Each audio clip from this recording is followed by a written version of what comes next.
First, it was Ailu from Taiwan, then Panada from Thailand, and also Aimer and Feiware from China.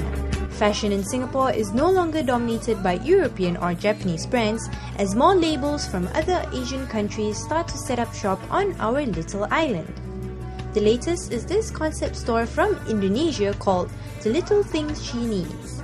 So, what's so different about this fashion accessory store at Ion Orchard?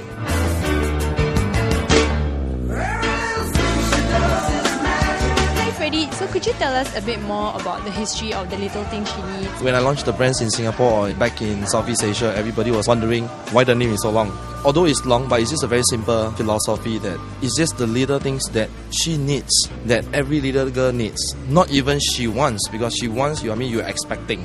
But we needs is, it's a must. It's a must-have. Schoolgirls, our target markets, that they have so-called limited pocket money. So we are trying to, targeting that kind of category to them, whereby they can afford a nice pair of shoes every month.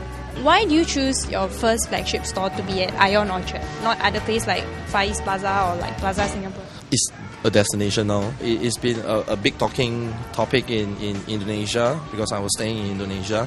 So, we decided, we just have to be, if we want to be in Singapore, to be a flagship, I think we just have to be in Ion. So in Singapore, right, we're seeing a trend of like Asian stores opening. I've been dealing with brands for the past 7 years. All the brands around the world has been looking at Singapore as a flagship of Southeast Asia, as a hub. How do you describe Indonesian fashion? Like, is it very different from Singaporean fashion?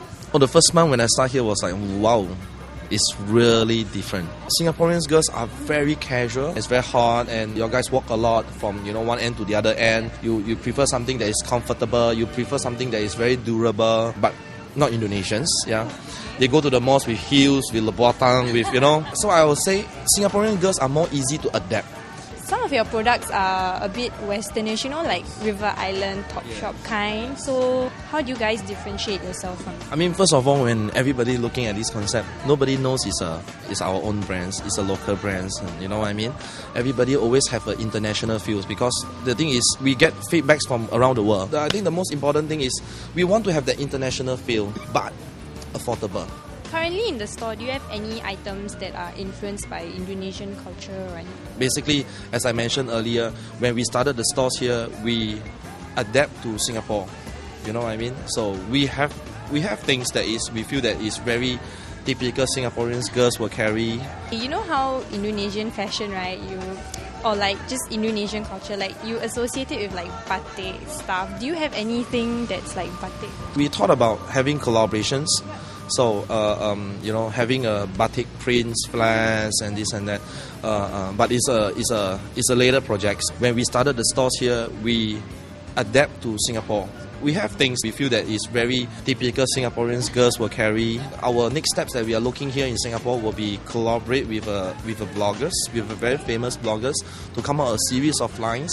How about like the designers? Do you source them from Indonesia or like everywhere?